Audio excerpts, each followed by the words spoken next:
Good evening. I'm Rachel Ruddy. I'm one of the local consultant psychiatrists, and I've been in Jersey now for 2.5 years. And I must say thank you for having me. I'm having a lovely time. It's a lovely place to be. My background is as a liaison psychiatrist. Now that means that I work with people with both physical conditions and mental health conditions. And here in Jersey, I'm working with people of all adult ages, and I'm also covering the perinatal mental health service, so mums and babies as well. I'm really glad to be speaking to you today as a psychiatrist, as the citizens' jury didn't actually have the opportunity to hear any evidence from a psychiatrist before making their decision about this legislation. And I'm here today on behalf of a charity called Our Duty of Care. We're a group of healthcare professionals who are opposed to assisted dying and euthanasia, but support excellent end-of-life palliative care. And we're launching our website, Our Duty of Care Jersey, which I'll show you at the end.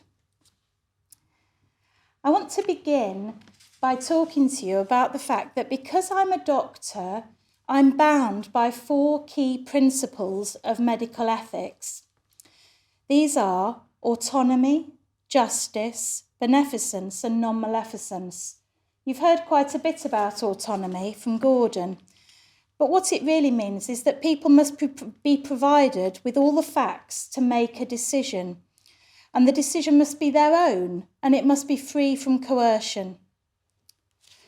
With justice, we have to balance 4 things: the fair distribution of scarce resources, competing needs, rights and obligations, and potential conflicts with established legislation. Beneficence means that any procedure that I'm providing, I need to do it with the intent of doing good to the patient. And the person providing the procedure needs to be skilled and trained to do it. And non-maleficence requires that a procedure that is done, does not harm the patient involved or others in society. These principles work together. They do not stand alone. And bearing these principles in mind, I want to address 4 questions from a medical perspective tonight that in my mind make the assisted dying proposal problematic and not the right choice for Jersey. Is suicide ever the right option?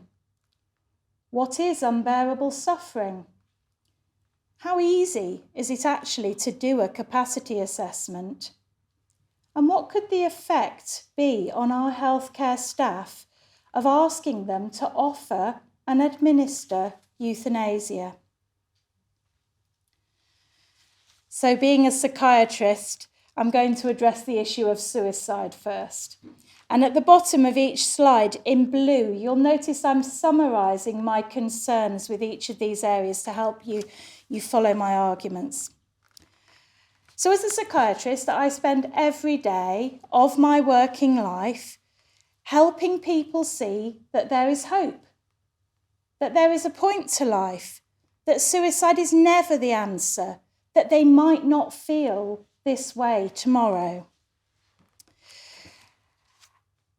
And in countries where assisted dying legislation is in force, it has to be presented as an option to people. Doctors and nurses have to ask the question, would you like to consider euthanasia or assisted suicide? How can this possibly fit with our ethical principles of doing no harm and doing good? There's also an effect called the Werther effect, which means that when there is more publicity about suicide, the background rates of suicide in a population rise. It's also a fact that when a person has been in contact or known somebody who's committed suicide, their risk of wanting to commit suicide increases. In the Netherlands, there's been a 150% increase in euthanasia rates in 10 years, as we've seen on Gordon's slides. And there has also been a 33.8% increase in background suicide rates. And this is similar in other countries who have legalised it. In Jersey, we are working really hard to bring our suicide rates down. Do we really want to introduce measures that will make them rise?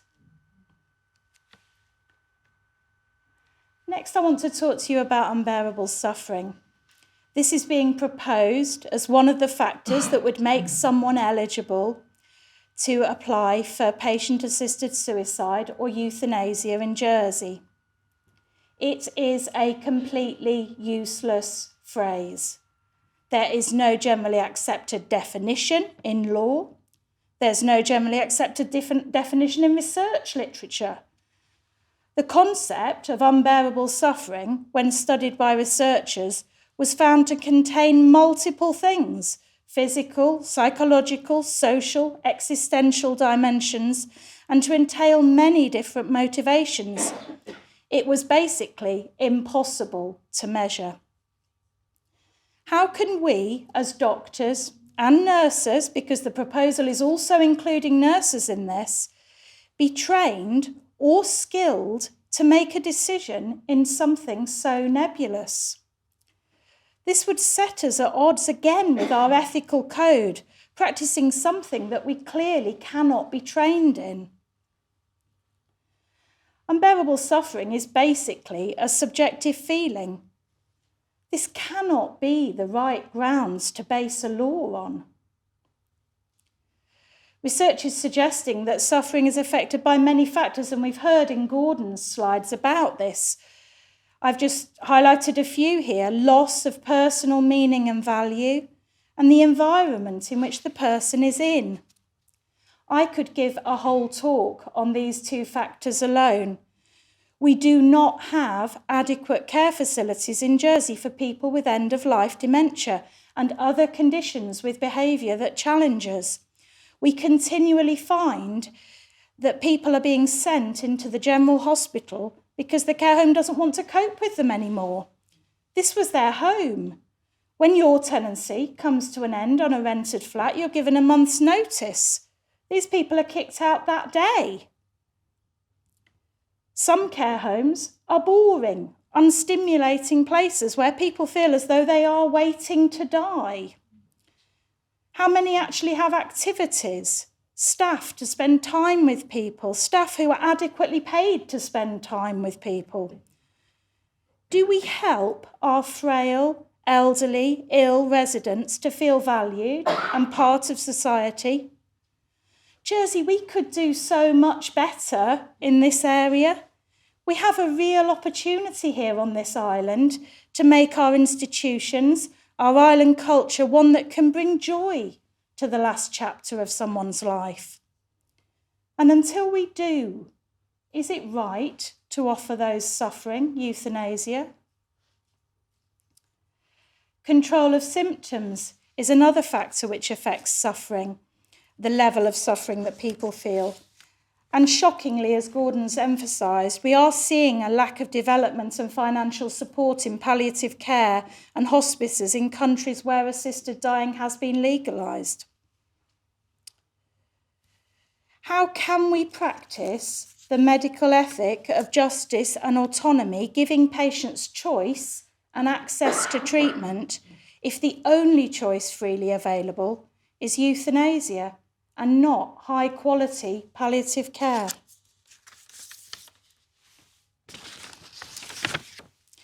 Mental health problems, especially depression, can massively affect people's perception of suffering and how they manage their condition. People with chronic physical health problems and pain are much more likely to experience depression. And people's experience of pain is directly influenced by whether they're depressed or not. Patients with cancer and depression experience much more in terms of physical symptoms, have poorer quality of life, and are far more likely to have suicidal thoughts or a desire to hasten their death than are cancer patients who are not depressed. Depression is not just a consequence of a cancer diagnosis, and treatment is something that can be given and people can respond to. It warrants accurate diagnosis and aggressive treatment to reduce suffering. And evidence suggests this can make a real difference to people's length and quality of life, even in terminal conditions. Only 3.6% of those who had an assisted suicide in Oregon since 1998 were referred for psychiatric evaluation. How many more of those could have been treated and avoided taking that path? We also see this in other countries where it's been made legal. And I must say, here in Jersey, we rarely receive psychiatric referrals for assessment for people with cancer from GPs and from the general hospital. It could be that the hospice or the GPs are treating this perfectly well, but my suspicion is that it's not being recognised and it's not being referred. And it is hard to differentiate depression from physical symptoms of cancer. It does require a specialist. Cancer makes you tired, it gives you lack of motivation, it gives you poor appetite, and it's hard to sometimes know whether this is the cancer or depression. But until we start getting this right here, I suggest that people could be experiencing unbearable suffering which is treatable, and therefore would be euthanised unnecessarily. Capacity assessment. How easy is capacity assessment? I've got colleagues in the audience who are smiling at this. The Jersey Capacity and Self-Determination Law was introduced in 2018. It was written in 2016, so that's why it says it on there. This is only 3 years ago. A person is assumed to have capacity unless he or she suffers from an impairment or disturbance in the functioning of their mind or brain. So no one would even have a capacity assessment unless this was suggested. In fact, the law clearly states that you mustn't discriminate against somebody and think that they haven't got capacity just because of a medical condition they've got, or the way they look, or the way they're behaving. So there is a danger that capacity to consent in assisted dying might be assumed in many cases and not formally assessed. And we certainly see this at the moment in the general hospital, that capacity is often assumed and not formally assessed, and it can make a difference to people's treatment and care when it's done properly. To assess someone's capacity, you have to check they can understand the information that you're giving them, that they can remember that information. Now, that involves more than one trip to see that person. It's not just a quick thing.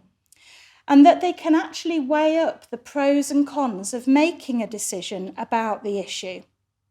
It is hard.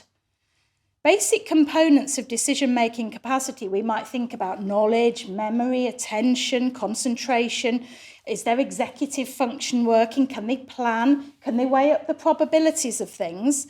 And we do have some memory tests that help guide us in this area. And most of our research literature is focused on this. But it is fairly crude. What about the contributions to decision-making capacity from things like mood, motivation, the media, faith, end-of-life care? They are really poorly understood. And worse still is our understanding of concepts such as trust, intuition, and ambivalence in decision-making. We have a number of problems with capacity assessment in Jersey, and so although the law was written in 2016, as I've said, it only came into force in 2018, and we're only really just getting to grips with it here. There isn't any mandatory training for nurses and doctors to really make sure that they can be accurate in what they're doing at the moment. It's complex legislation. 9 years after it was introduced in England and Wales, a scrutiny report from the House of Lords said it wasn't embedded properly in everyday practice, and we're only 3 years into this process. It's also really difficult in Jersey to get truly independent second opinions, because as doctors, we do know each other. And you might think, well, let's get someone from outside to do it.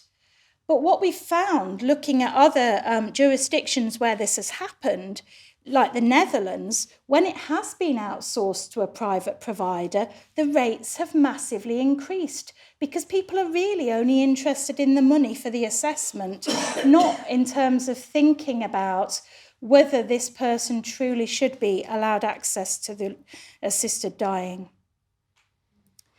We also have a lack of psychiatrists. I could go on about this, but I think it's complex and difficult, and it's not something to think we just assess their capacity and that's that. The other thing that I want to highlight is that because this capacity law is new, I'm not sure that the general public really understand the rights they already have over their own lives.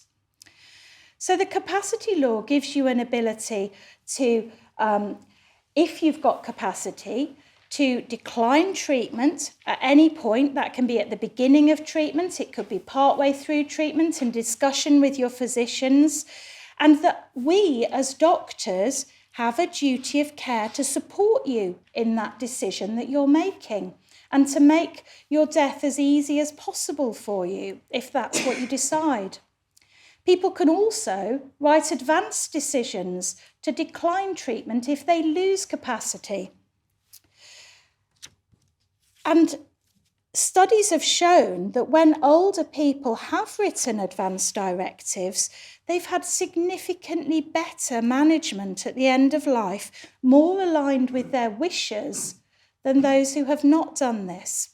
Now, I rarely see an advance directive in the patients I'm treating. I don't know how much people know about this and whether this is something that, might change people's minds on needing a euthanasia bill. Finally, I want to consider what the effects could be on Jersey's healthcare staff, my colleagues, of having to offer and administer euthanasia. In Canada and Oregon, there has been a significant difference between the number of doctors initially in favour of the legislation and the number willing to carry out the legislation. Canadian physicians' refusal to participate in assisted deaths was not based on religious or moral grounds, but because they feared the emotional burden and the psychological repercussions of doing it.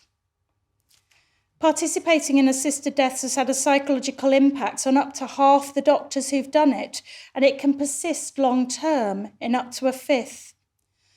Doctors describe being profoundly adversely affected, being shocked by the suddenness of the death sometimes, being caught up in the patient's drive for assisted suicide, having a sense of powerlessness and feeling isolated. Factors contributing to the emotional burden include discomfort with being involved in the process, uncertainty at their own ability to assess the patient's capacity to decide, and having to judge if the patient truly fits the criteria for an assisted death. There has also, unfortunately, been evidence of pressure and intimidation on doctors to assist a patient in their suicide when they've not thought it was appropriate. Our healthcare staff are still actively involved in and feeling the psychological effects of caring for patients with COVID. Do we really want to put them through this as well? The much-cited 2019 doctors' survey in Jersey, supposedly in favour of assisted dying, also deserves a quick debunk. It was not accompanied with any training for the doctors in order to make decisions in their answers to the survey. It only had responses from 24% of the island's doctors, and only 21 of the island's 300 doctors were strongly in favour. Also, it did not cover the opinions of the nearly 700 nurses who would also be affected by these proposals. I've had a short time tonight, I could go on, and I've only focused on 4 simple questions. Is suicide ever the right option? What on earth is unbearable suffering? Can we really assess capacity? And do we really want this impact on our healthcare staff who we will be asking to administer euthanasia? But the answers have raised at least 11 very serious concerns from a healthcare perspective that assisted dying is just not right for our island. Jersey, we want to be a place where people are given hope, where people feel as though they can live a meaningful life to the very end and be confident that great palliative care is on hand to support them in their last days. Not an island that offers suicide, but an island that offers life. If you work in healthcare and do not want to see assisted dying in Jersey, I urge you to join our Duty of Care Jersey through our website. Write to your minister about the proposal. And we're also collecting signatures for the health minister to show how many of us are against this proposal. Please support our campaign.